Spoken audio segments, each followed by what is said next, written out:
Canva rolled out a bunch of new updates and many YouTubers haven't noticed them yet. The last update isn't something that's actually happened yet. It's something that's coming. And so I brought the tea to share it with you. First up, Image Mixer. This blends your thumbnail image so that the text can be seen easier. It's going to save the image as something new. So it is very important that you duplicate whatever image you're doing just in case you don't like the end results. Click on the image, click Edit, scroll down to Apps, and click See All. Here we're going to search for Image Mixer. There are several blending apps within Canva, but for me personally, I like Image Mixer the best. We're going to click on an Image Mixer and mix this image. If I clicked save, you would see what that would look like. There are two mix types. One is radial, which is like a circle. If I switch mix style size to this, we're going to see exactly what strength does. To the left is very fuzzy, and to the right is very circular. And then of course you have to click save. Or we can go to linear, which basically makes it so either the right, left, top, or bottom have that transparency edge. You can change the strength. I'm going to move that a little to the left this time. And the image position will change depending on your mix direction is inward or outward. But we're just going to go for inward. And then you can change image position and you'll see where that white edge is. That's where we'll be able to see through it.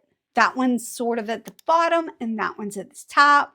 We're just going to use this one on the left. You can use mix rotation, but I'm not going to do that here, and click save. It is going into the Uploads tab, and here's what that looks like. There's a slight gradient there, and it sort of blends the background with the image, and it just gives it a cool effect. You know that white means transparency in this case.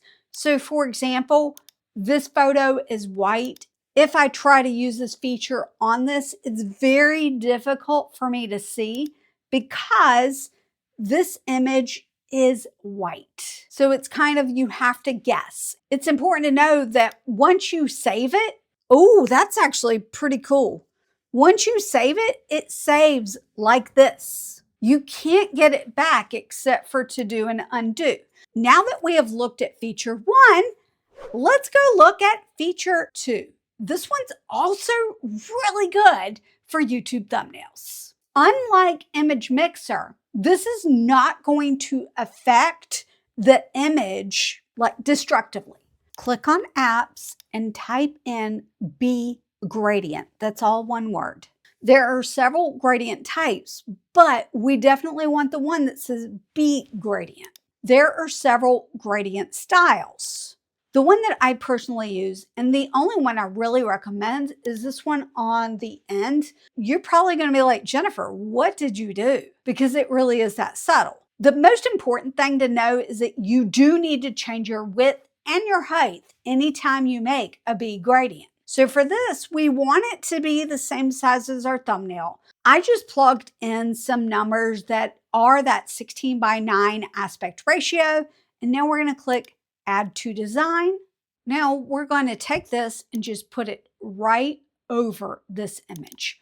And basically what this is it's a standalone layer that darkens part of your design.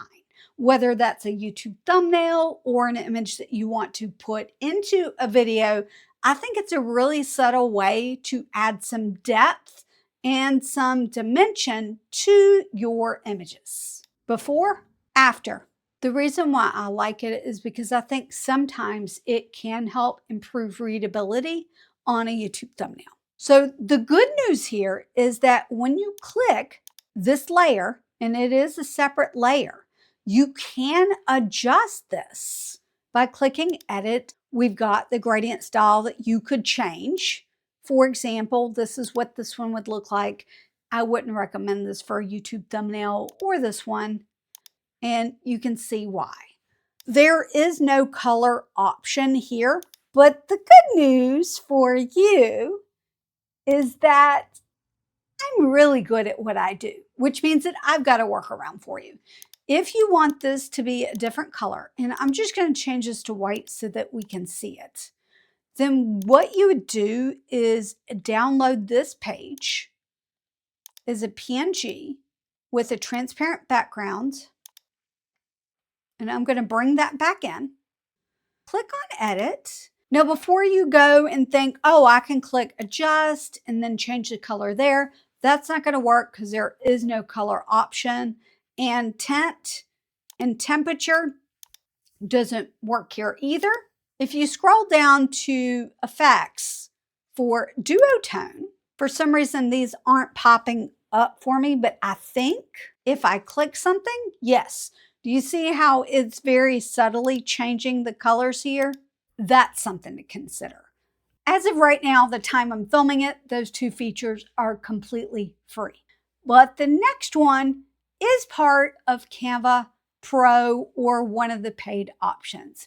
Croc Gardner created this thumbnail and I've got some thoughts. And the first thought I had was, ooh, that's the perfect thumbnail to showcase this feature. And that feature is called Copy Art Style. We're going to get to that in just a second. Throughout today's video, I am throwing a lot at you. I will leave a bunch of resources. There was a ladybug that just fell from the wall to my Canva hat. So yeah, I will leave those resources down in the description, whether it's videos or links from Canva or other things like that.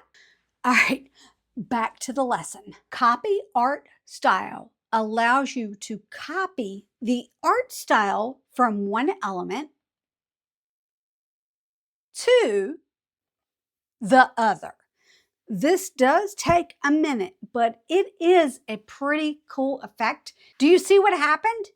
It gave this arrow the same style as this X, and we love that. This is part of Canva Pro's features. If you don't have Canva Pro and you want to give it a try, I will link to that free trial in the description box below. Why should you care about this? Well, let me give you an example.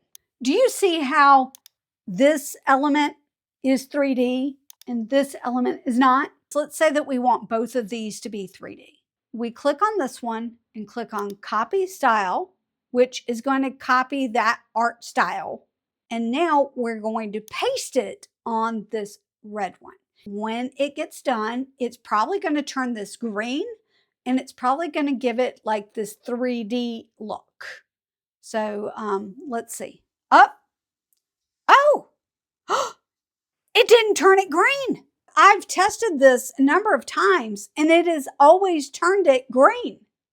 Because you saw this one was yellow and it turned it red.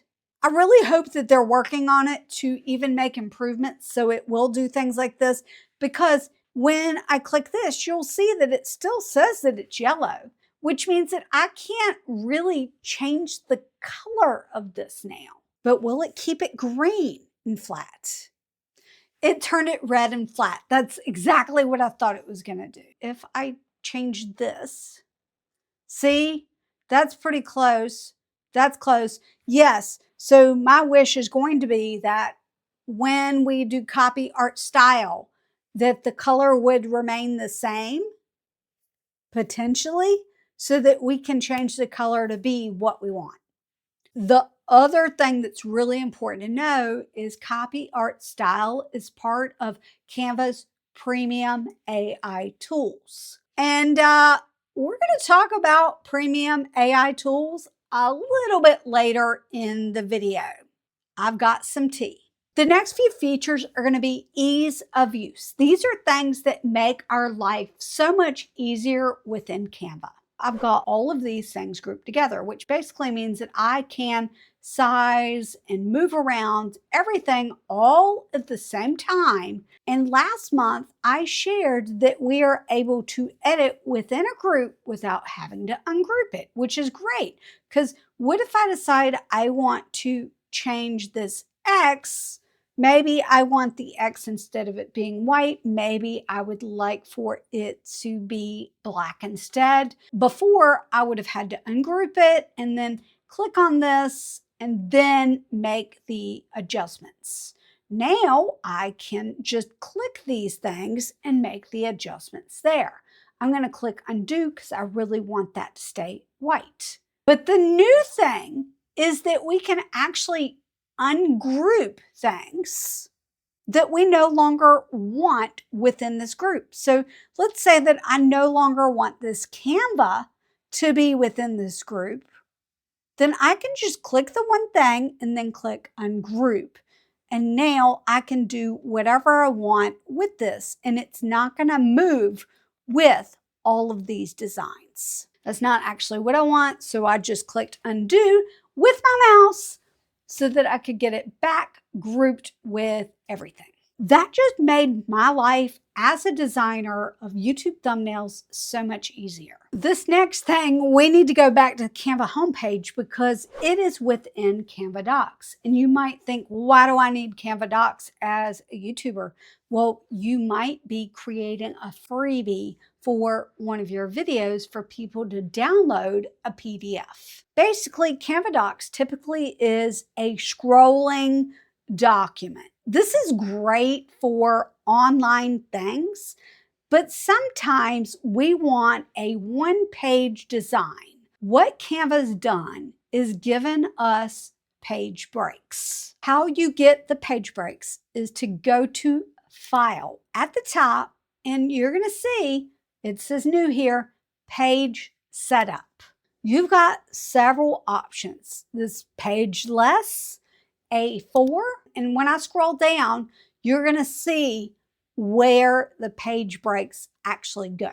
Once you do this, you can actually go back and change it to a different page size. So we're going to go to File, Page Setup again. There's A3, Letter, Legal.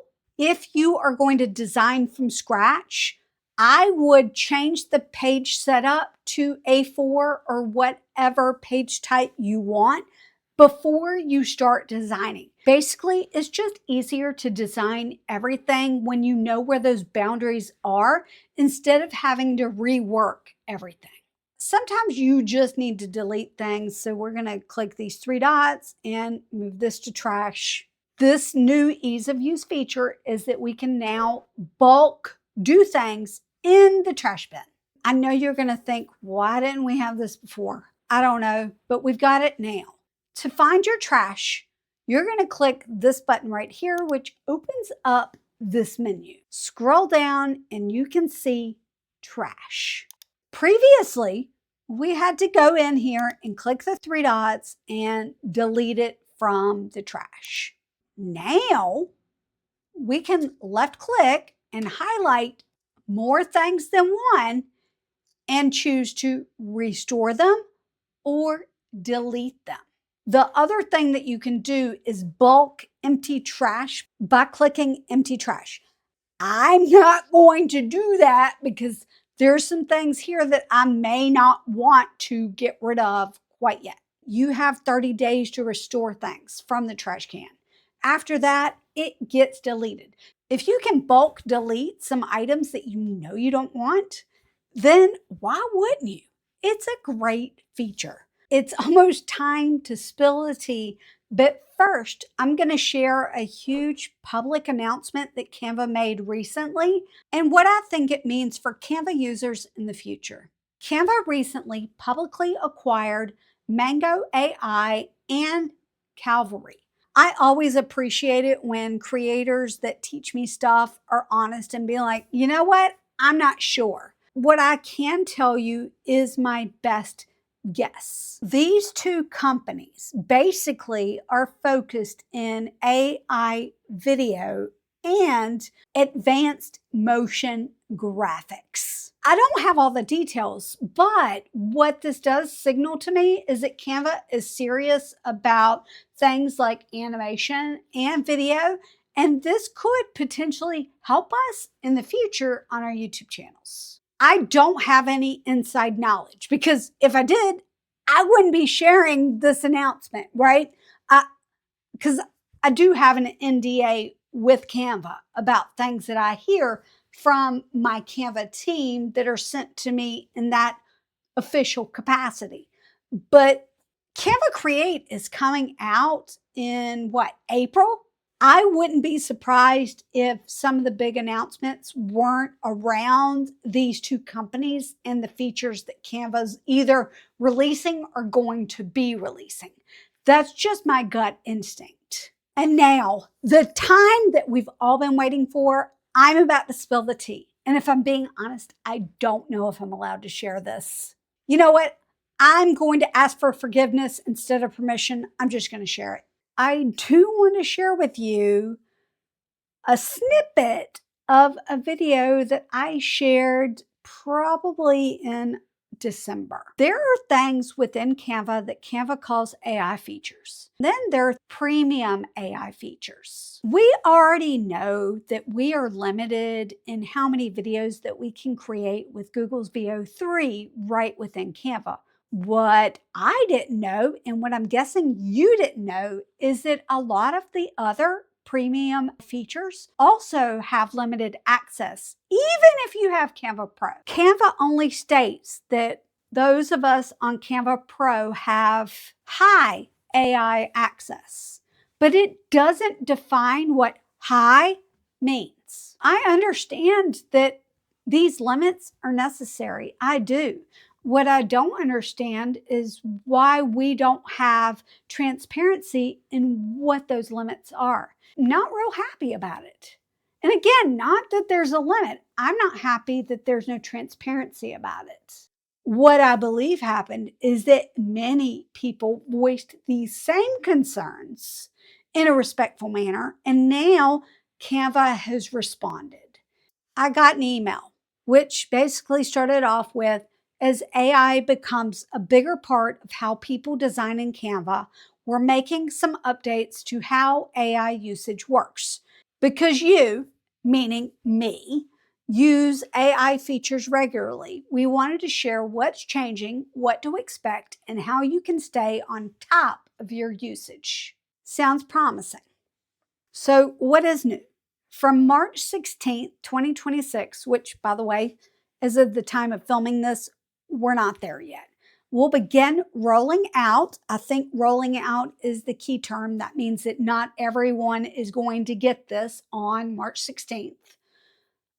We'll begin rolling out clear notifications as you approach and reach your monthly AI allowance. That's a nice start. Let's see what else they have to say. Changes to how AI usage works, including a wait between requests if you reach your allowance so you can keep using AI tools. I'm not 100% sure what they mean by this. What I think they mean is that if we run out of allowance, then we won't be able to use it until the wait time resets. I don't know exactly what this means, but let's see what the next thing is that they're rolling out. A simple real-time usage tracker in settings. This is all we wanted. This transparency, like how are we using it? When are we using it? How much do we have left? We want a simple real-time usage tracker settings. We're getting it. I've not been able to get my hands on it yet since it's not rolling out until March 16th. And even then, I'm not sure if I will get access or not. But I hope that I will right away so that I can share about this in April. Watch us next to see more brand new Canva features or something else that I think is really important for you to know.